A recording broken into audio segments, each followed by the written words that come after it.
June 29, 2015. There was an eerie quiet despite all the noise. CSI techs, uniformed cops, and detectives were busy everywhere. People were talking quietly, tagging evidence, clicking cameras, and chattering on police radios and cell phones. EMTs were waiting, and nosy neighbors lingered outside. Yet, despite all the activity, the air felt too heavy for the sound to carry properly, like a muted guitar string in a soundproof room. Detectives Michael Rice and Gil Mumford were longtime veterans of the Dallas Police Department, DPD. Rice and Mumford had joined Homicide 10 and 8 years ago, respectively, and were the lead detectives assigned to this case. They received the call at approximately 10:30 a.m. and headed over to the address in Oak Cliff, a gentrified part of South Dallas. They took in the scene quietly for a few moments and then quickly set about their work. Rice made his way over to the prone body on the floor and engaged the coroner in conversation, while Mumford began questioning the uniforms around the room. While this area, Oak Cliff, was quickly becoming one of the new trendy areas of Dallas for young professionals, there were still a lot of inner-city problems lingering, and gunshots were not uncommon. Not uncommon, but nerve-wracking for the young white professionals trying to cling this part of the city. And so, after a single gunshot was fired that morning, a nervous young CPA dialed 911. The body was discovered slumped back in a desk chair, a single gunshot wound to the head, a small entry hole through the right temple, and a massive exit wound slightly below and forward of the left ear. A 9mm semi-automatic lay on the ground next to the body. There was no sign of forced entry or a suicide note. The dead man was identified by his driver's license and confirmed by his address and interviews with neighbors. Daniel Alexander Pratt, deceased. Time of death, approximately 8:30 a.m., June 29, 2015. It seemed like a simple case of suicide. July 3, 2015. Gil Mumford had a gut feeling on this one, and he and Rice both respected and trusted that feeling. Most homicide detectives rely on their instincts to help them solve a case. Instinct, intensive training, and years of experience. But above all, they'll always ask themselves, what is my gut telling me here? Mumford kept turning over the scene in his mind. There was something wrong, but as yet, he couldn't quite put his finger on it. He had delayed speaking with Mike about it, hoping he could get a better handle on his uneasiness. They had processed the case as a suicide, but increasingly Gil felt they were shortchanging this guy Pratt and decided it was time to bring Mike on board and see if their two perspectives could bring his thoughts and concerns into focus. This just doesn't feel like a suicide, Mike. Okay, what are you thinking? There was no forced entry, no prints except Pratt's. No one saw anyone enter or leave the house. Right, but there was no suicide note, and the place was clean, too clean. The CSI tech said the gun appeared to have been wiped clean, and there was only one set of prints. Whoa, slow down, Gil. You and I both know the absence of a note doesn't mean a damn thing. Sure, the place was weirdly clean, but again, that doesn't mean anything. But what about the beating he took back in 2009? Yes, we know he took a brutal beating in 2009 that left him scarred for life, but I think that could easily explain depression and suicide, Jill. Yeah, but we also know that not everyone who is depressed is suicidal. I'm telling you, something smells bad, Mike. Gil, you look into this beating he took, and I'll keep looking into Pratt. But Gil, we can't afford too much investment in this. July 5, 2015. So, James Harold Scott was released on parole in May 2013 after serving approximately 3 years of a 6-year sentence for aggravated assault causing serious bodily injury to Pratt. Okay, so he's out. We know he beat the hell out of Pratt. Let's be honest here, Mike. He messed him up good. A broken nose, perforated eardrum, a crushed testicle, 2 broken ribs, and a punctured lung. Pratt had to have 3 surgeries, lost a testicle, a tooth, and the hearing in his left ear. Yeah, so he had a lot of surgery and months of painful physical therapy. Just about enough to make anyone depressed. Just because Scott is out doesn't mean he murdered Pratt. You're right, Mike. But Pratt was terrified of Scott. I have been through the initial arrest report, trial transcripts, as well as Scott's prison and parole files. There's a lot of smoke there. Okay, draw me a picture. Convince me, Gil. It seems Pratt began an affair with Scott's wife, and Scott didn't take too kindly to that. He beat him real bad, and did a 3-year stint in TDCJ. Here's his file. Have a look at this. He made no secret of his intentions. Gil handed him a file, and Mike flipped it open randomly. Parole hearing transcript, April 1, 2010. Typed an institutional parole officer, IPO, of the Texas Board of Pardons and Paroles, interviewing James Harold Scott. TDCJ number 852-3697.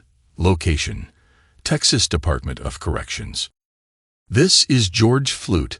I am an institutional parole officer, or IPO, of the Texas Board of Pardons. Today is Wednesday, the 1st of April, 2010. The purpose of this interview is to prepare a parole case summary for the review board convening on October 1, 2010, for inmate James Harold Scott. I am conducting this interview today and recording with the use of a digital recorder. Prior to this interview, I reviewed the inmate's file. Mr. Scott, for the record, would you state your full name, please? James Harold Scott. Thank you. My pleasure. Mr. Scott, according to your file, in October of 2009, you were convicted of aggravated assault causing serious bodily injury to one Daniel Pratt and sentenced to, 6 years. Yes, I beat the bark off that Pratt. Okay, we'll come back to that. I want to clear up some procedural stuff first. You were sentenced to 6 years and have been incarcerated now for approximately 6 months. Really? Has it been that long already? Time flies. Yes, well, oh yes, in the state of Texas, you are entitled to an annual parole review. This interview is to prepare for your first review. If you are denied parole, preparations for subsequent annual reviews will begin 4 months prior to the review date hearing. Do you understand? Perfectly. Great. Now, according to your file, you are currently housed in G1, or general population. You have no work assignment currently, and no behavioral summaries. Do you agree? Yes, and yes. I also note that you had no prior criminal convictions before this, correct? I was convicted of a vehicle inspection infraction in 2003, but otherwise, I have been a good boy. Okay, what we're trying to accomplish today is to review your institutional record, your behavior since coming here, summaries, work assignments, self-improvement, etc., as well as review your reaction to the crime you committed and your state of mind during the commission of the crime. That way, I can summarize for the board review the elements that they'll be taking into consideration when evaluating whether to grant parole or not.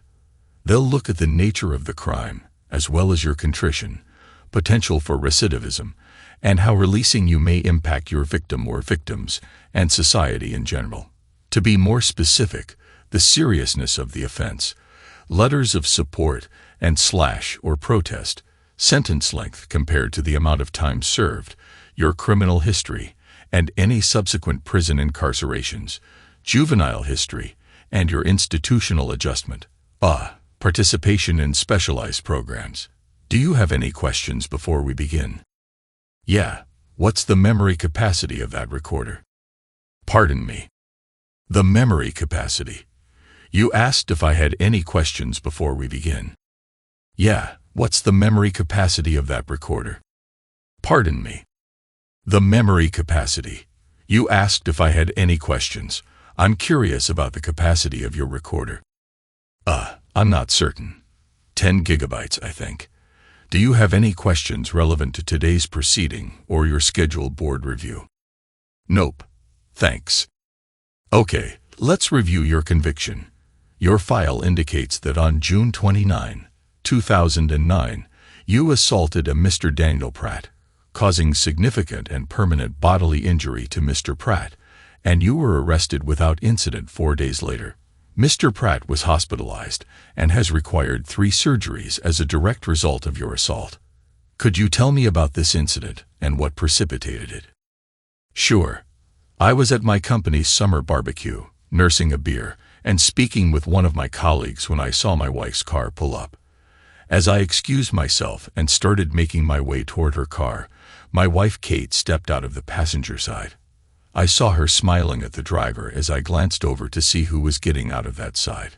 I caught a glimpse of his smug face as I headed toward them. I was a seriously pissed-off husband. As I neared the car, my wife noticed me and smiled shyly and started to say hello. I ignored her and walked around the back of the car just as Dan was standing inside the open door, leaning on the roof of the car saying something to Kate. I quickly made my way toward him, and when he saw me, he turned to me and opened his mouth to say something. He never got the chance. I brought my beer bottle down on the bridge of his nose, hard, and as it shattered and blood began spraying everywhere, my wife Kate started screaming. As he was going down, I grabbed his hair with my right hand and the car door with the left and slammed the door into his head. You know, slamming his head between the door and the frame of the car. After I let him sag to the ground, groaning, I kicked him in the nuts, hard, 2 or 3 times, I think, maybe more.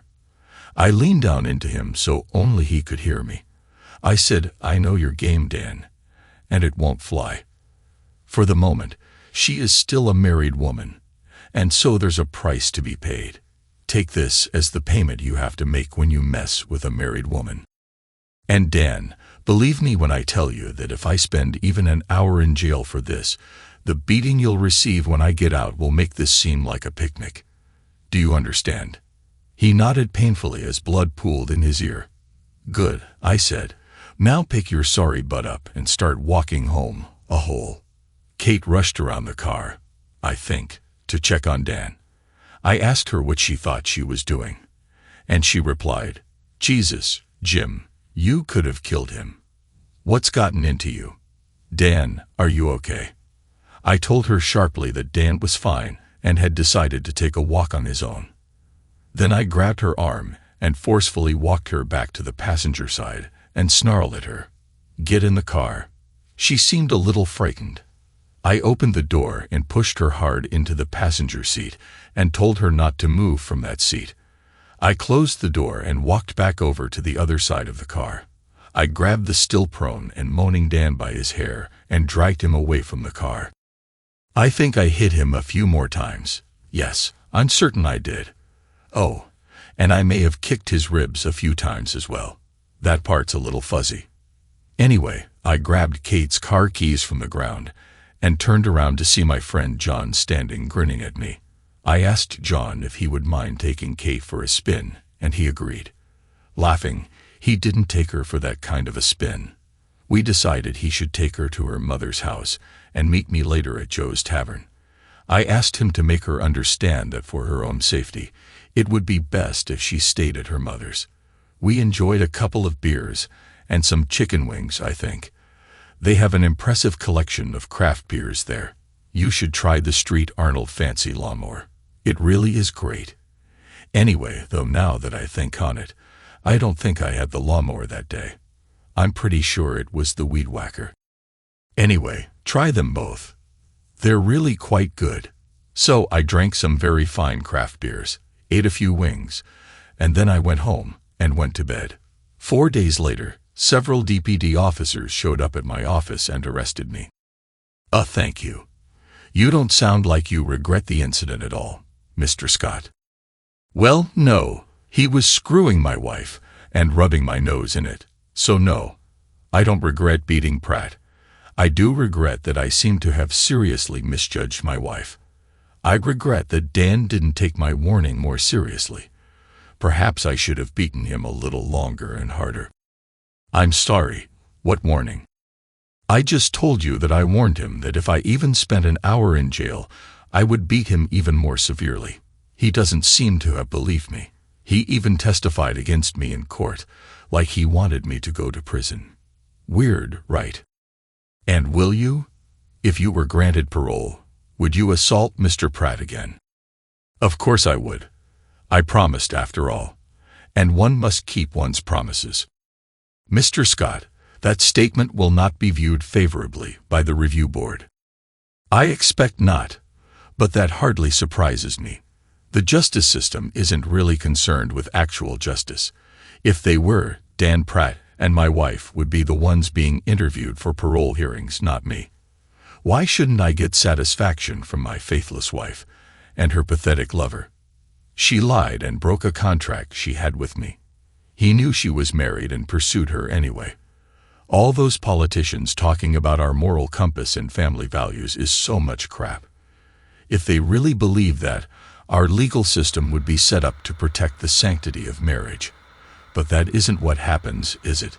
A husband or wife can lie and cheat, expose their spouse to disease and humiliation, spend our money and time on their lovers, and we're expected to just take that.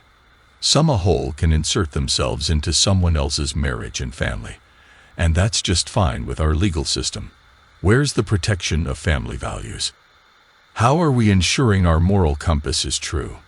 We're not. I will not apologize for my actions, but I am seriously upset that my government forced me to take them. So, but just for clarity, if you are released, you plan to do physical harm to Mr. Pratt. Yes, I try not to make promises that I don't intend to keep. How can I show him how to be a better man if I fail to keep my promise to him? Please tell him for me that I won't let him down. I gave him my word, and I want him to know that he can count on that.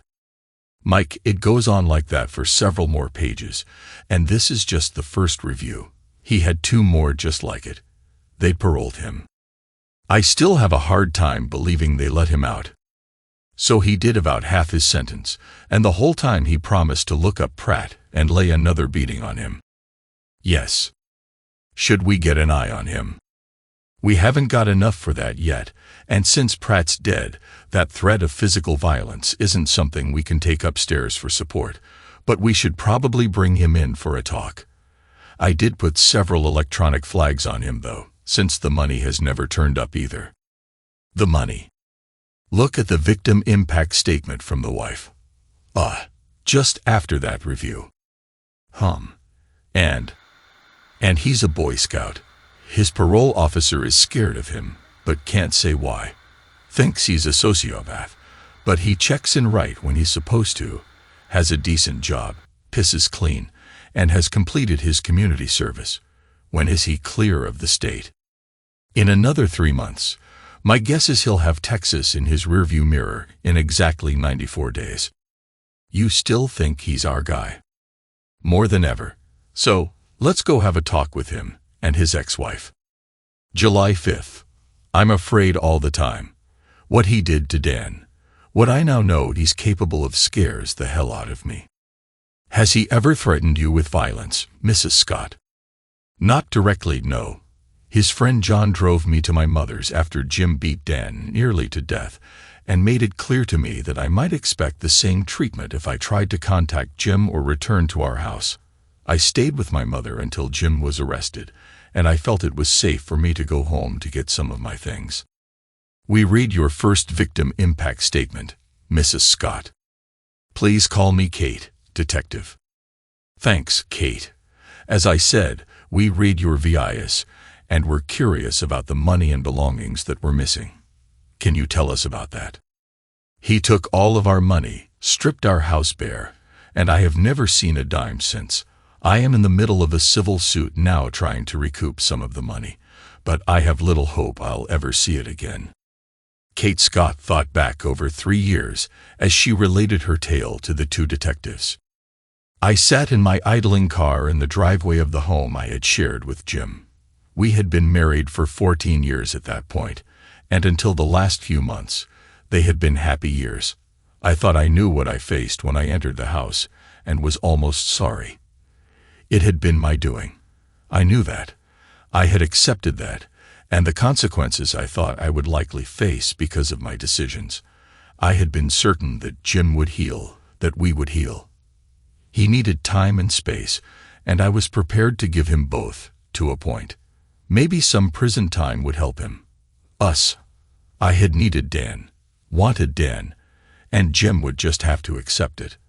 I was surprised by his dislike of Dan, and resented him for trying to get in the way of our friendship and later affair. Had you stopped loving your husband, Kate? Had she? She supposed she loved him in her own way. She loved that he loved her, loved that he made great money, and really loved that he couldn't have kids. God, she hated kids. He was an adequate lover. Not overly experienced when they first met. He was a little too shy, but she quickly helped him with that. He was handsome, fit, intelligent, and honest. He had a great job, and while his introversion and his shyness cramped her style more often than not, she also used it to her advantage. He was often hit on by women but was too shy to act on it. So she knew he was faithful, and it meant she was always his focal point, his main point of social interaction. She was the center of attention, always. And that is what she wanted most. That is what made Jim her ideal husband. No, detective. I felt the same about him as I always had. The two detectives looked askance at one another. What a peculiar response. Anyway, sorry to interrupt. Please continue. Kate sighed. I turned off the ignition, gathered my phone and purse, and got out of the car. As I walked up the path toward the front door, I noticed I was hanging my head a little and feeling apprehensive. I stopped walking, silently chastised myself as a weak child, and determined to raise my head, and I strode purposefully into the house. After all, Jim was in jail awaiting trial. I had nothing to fear here. I was unprepared for the sight before me. As I stood in the foyer, I quickly scanned the portions of the house I could see from where I was standing. The roll-top desk that had sat in the foyer was gone. The walls were bare, and the living room to the left was also bare of all furniture and decoration.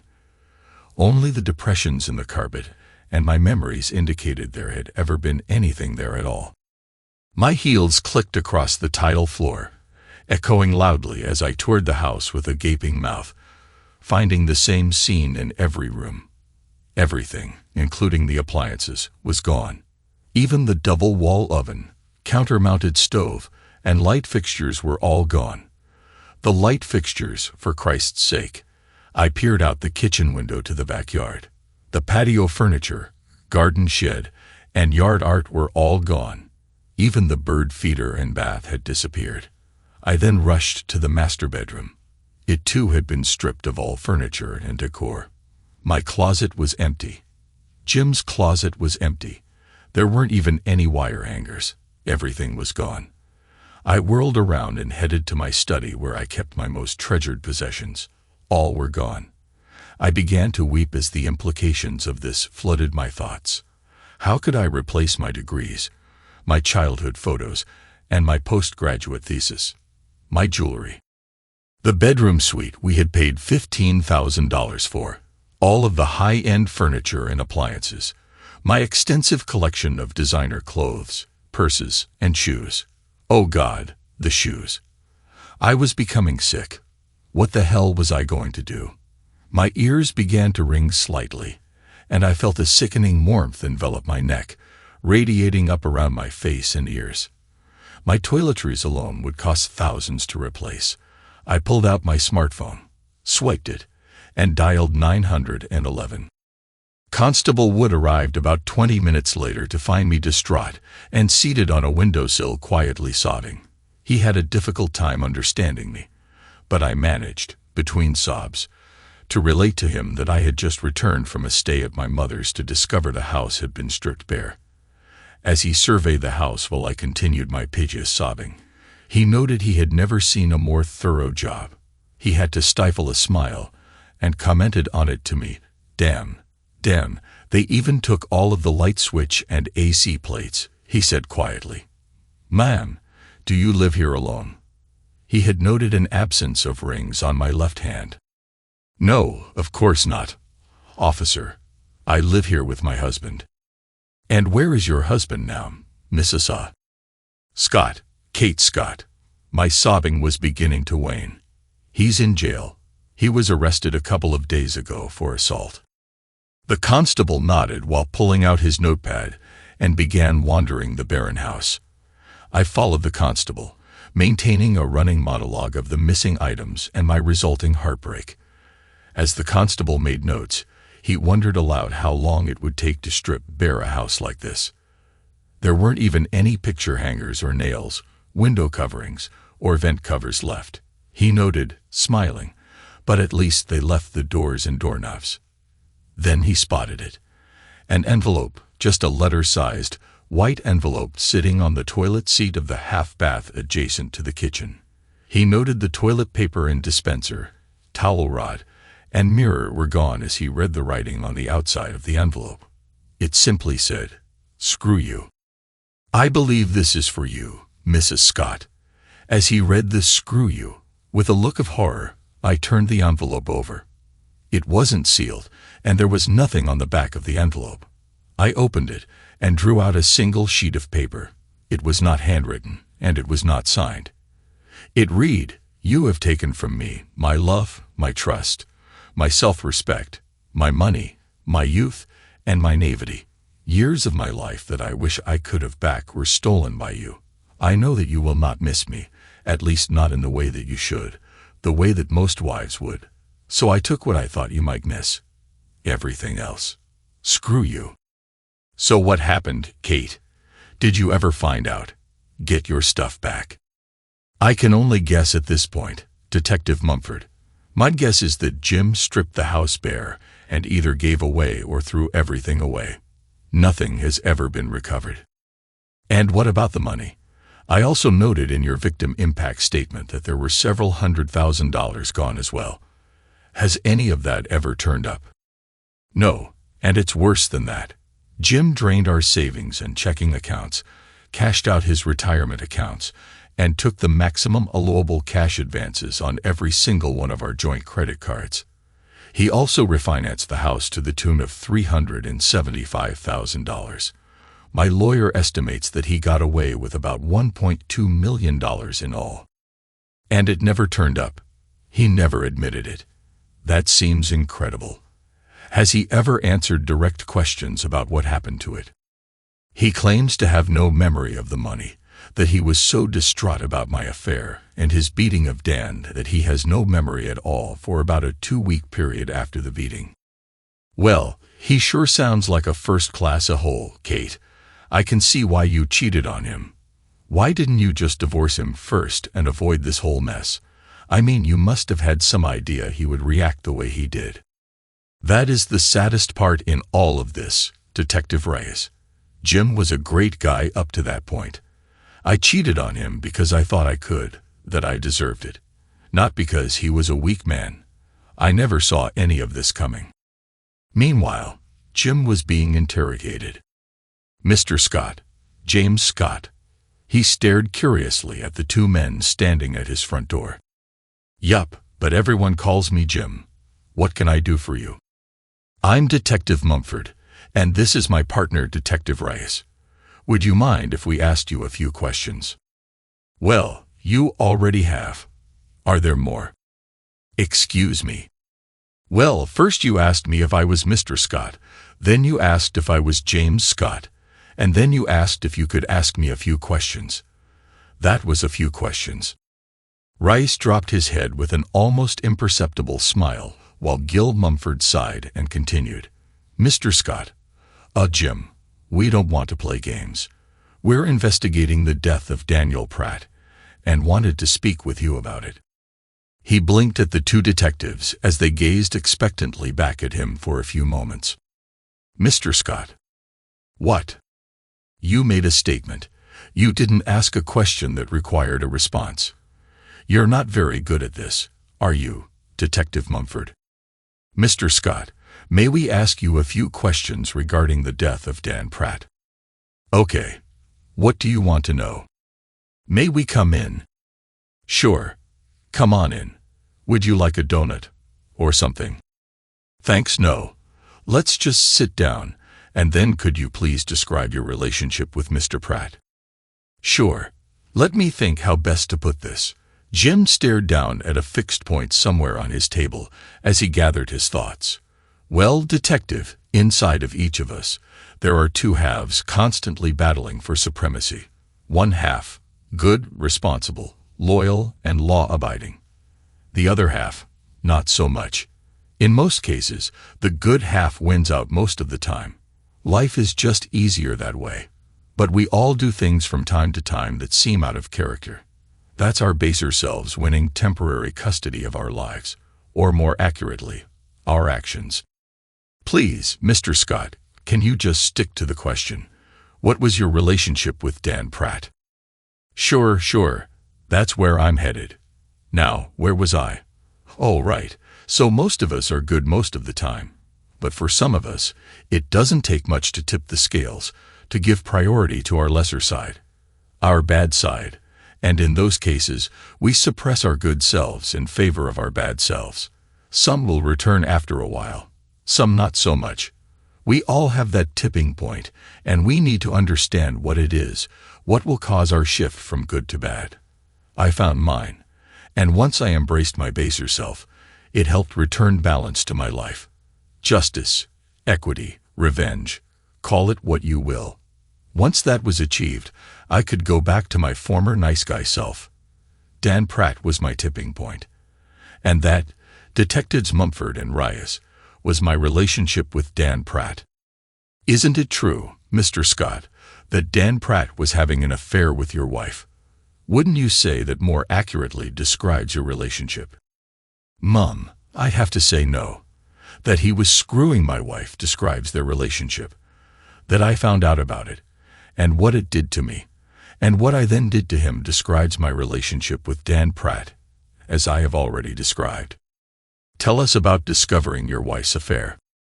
Well, I had told Kate on several occasions that I didn't like this Dan a whole, that I didn't want her spending any more time with him. But she steadfastly refused to end the friendship. She started lying to me about her whereabouts, and when caught in a blatant lie and confronted, she snidely commented that if I hadn't expressed an unreasonable dislike for Dan, she wouldn't have to lie to me about having lunch or dinner with him. They had been working together for about a year and became more friendly about 2 months before I beat him. That I am aware of at any rate. That's when things started to change. Kate started canceling plans with me in favor of spending time with Dan. I complained, and she told me to grow up. She started spending significant amounts of our weekend time doing things with Dan, after she had left me with a to-do list, of course. I put my foot down and told her enough was enough, that the friendship had to end. It was getting in the way of our marriage. Kate didn't see it that way and simply refused. That's when the lying started, and I knew our marriage was over. I had already been to a lawyer and was in the process of lining up our divorce when I had my first confrontation with Kate's new a-hole boyfriend. I think about a week before I beat the crap out of him. I had lived in the house for a long time. After I graduated from college, I bought the house with an inheritance left to me by an uncle who died when I was in my teens. The house was in a great neighborhood and was certainly large enough to raise a family.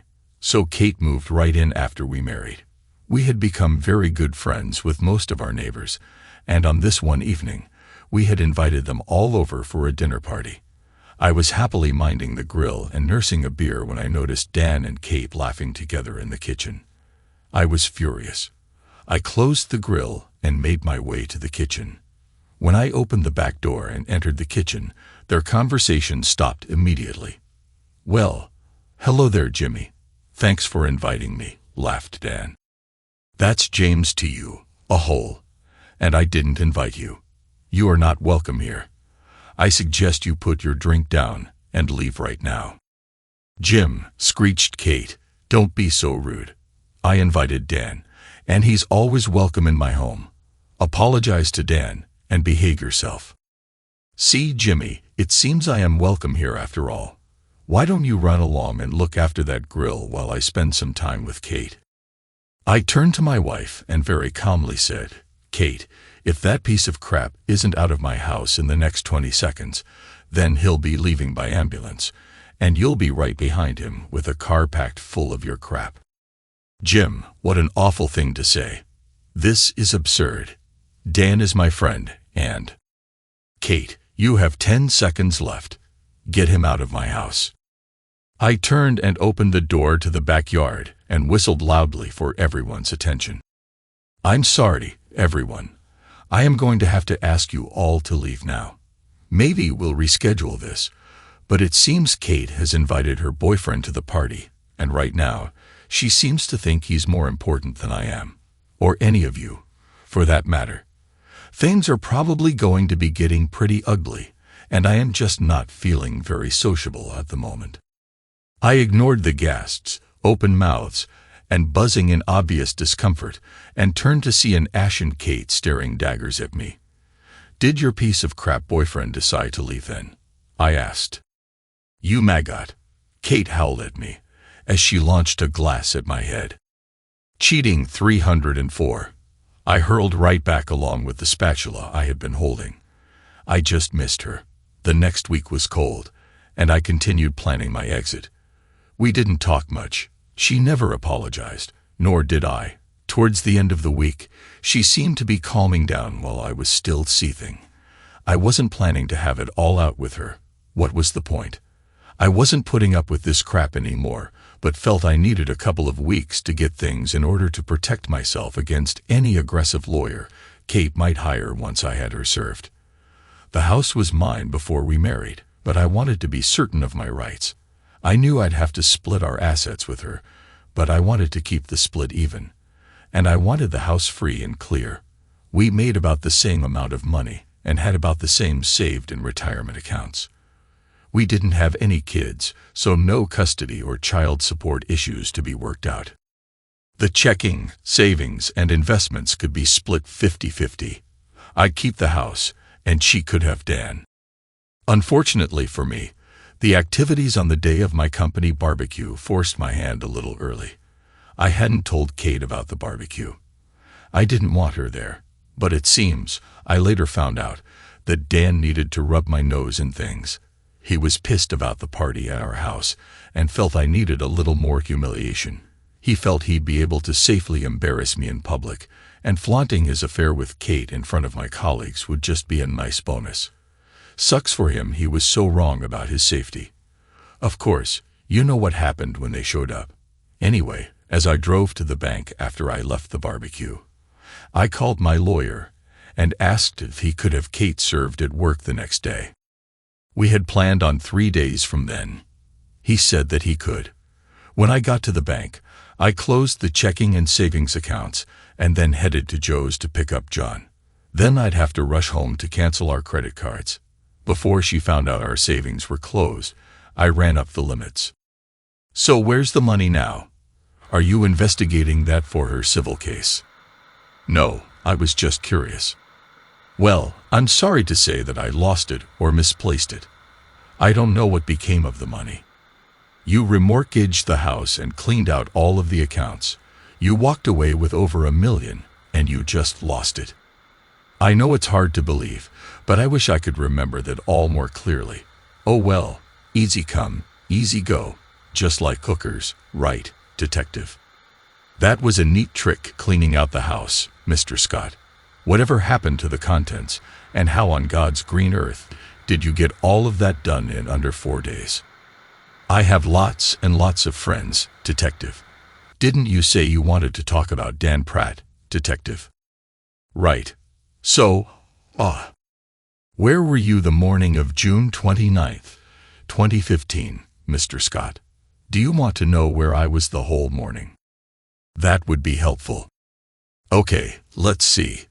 From 12:01 a.m. till about 6 a.m., I was asleep in my bed here, second room on the right down that hall. From 6:01 a.m. to about 6:08 a.m., I was in my bathroom across the hall from my bedroom, the aforementioned second room on the right down that hall. I stayed in the bathroom for about 10 minutes showering and shaving, and then I returned to my bedroom, the second door. Mr. Scott. I thought you might appreciate a little detail. Okay. I dressed, had some coffee and a light breakfast. Then I read the newspaper for a while, caught up on some bills and household chores until lunchtime. You never left your apartment? Nope. Well, just for the minute it took to retrieve the newspaper at the front door. Can you provide any proof that you were here that entire morning, Mr. Scott? Ah, more to the point, Detective Mumford. Can you prove that I was not here? Mumford was getting frustrated and angry. Rise knew this was headed nowhere. Scott had spent 3 years in prison. He wasn't going to roll over, and he certainly wasn't going to make anything easy for 2 cops. He thought he'd better step in before Gil's frustration turned to anger. Mr. Scott, were you sending letters to Dan Pratt over the past 5 years or so? Jim smiled at the change of interrogator and line of questioning. No, not letters. I was sending him my progress reports.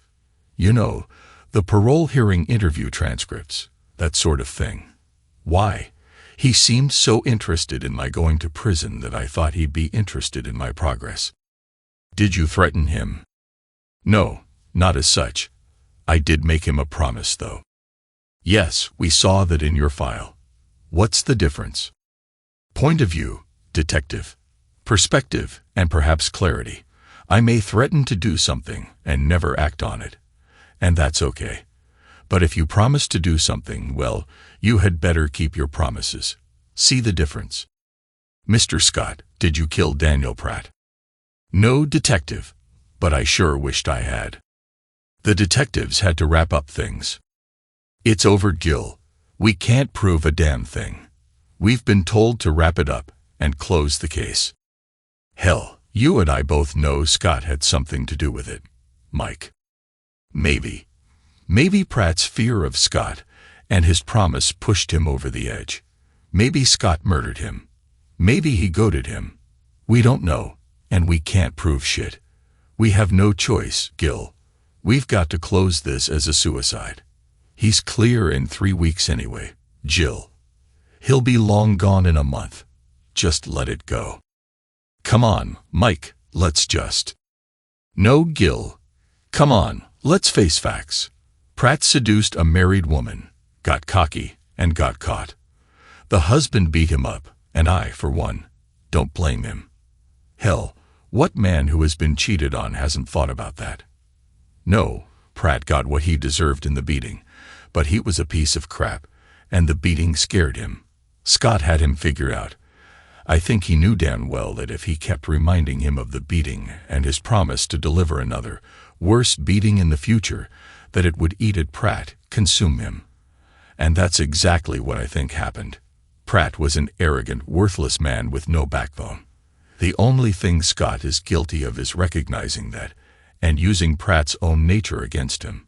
He killed himself because he was a coward. End of story. I suppose you're right, Mike, but we can't let people take the law into their own hands. You're right, Gil, but the laws Scott broke, he has repaid the state of Texas for in full. The rest, well, Scott would have been better served to just move on. He didn't, but he didn't break any laws either. Prison sure made him slicker, and he sure as hell had a lot of time to plan. Maybe if Pratt had taken his advice and let the beating drop, he'd still be alive. Who knows? All I know for sure is no one here won. Kate ambled up the stairs to the second-floor apartment she shared with her cat. She was tired after a long, hard week. Her affair with Dan and Jim's subsequent actions had left her in very poor financial shape. She didn't have a lot of spare money or time these days and seemed tired all the time. She was a little less frightened these days. As near as anyone could figure out, Jim had left Texas nearly a year ago, and she had begun to feel like that chapter of her life was coming to a close. Finally, she was just going through her mail when she noticed a postcard. She was curious. She didn't remember anyone she knew as traveling at the moment. Kate looked at the front of the postcard. It was from Majuro, in the Marshall Islands. On the front, it showed a beautiful beach scene at sunset or sunrise. How the hell should she know? Also on the front, superimposed over the beach scene were the words, Wish you were. She turned it over and gasped. In Jim's handwriting was a single word angrily penned: dead. The money and household items were never seen again. Jim had left Texas shortly after his commitment to the state was satisfied and fled to the Marshall Islands. He was a changed man, and not for the better. Maybe a broken man was a better way to describe it. His wife's affair and betrayal had started the transformation, and Dan's taunting and Jim's violent reaction had deepened that change. Prison had sealed it. Prison is not the kind of place a man is likely to heal. More than likely, he'll come out more damaged than when he entered. Jim Scott was no exception. A once happy, loyal, non-violent, hard-working citizen was transformed into a hate-filled, vengeful man capable of extreme violence and incapable of empathy or forgiveness. He had never fulfilled his promise to Dan Pratt, in that he never did beat him again. He never had to. It turned out that another beating was unnecessary, and Jim didn't mind one little bit. The a-hole was dead. Now about his ex-wife. Well, there was still work to be done there. Thanks to everyone who took the time to listen to today's stories. If you enjoyed it, please consider liking and subscribing if you haven't already. Feel free to share your thoughts on the events in the comments below. Take care.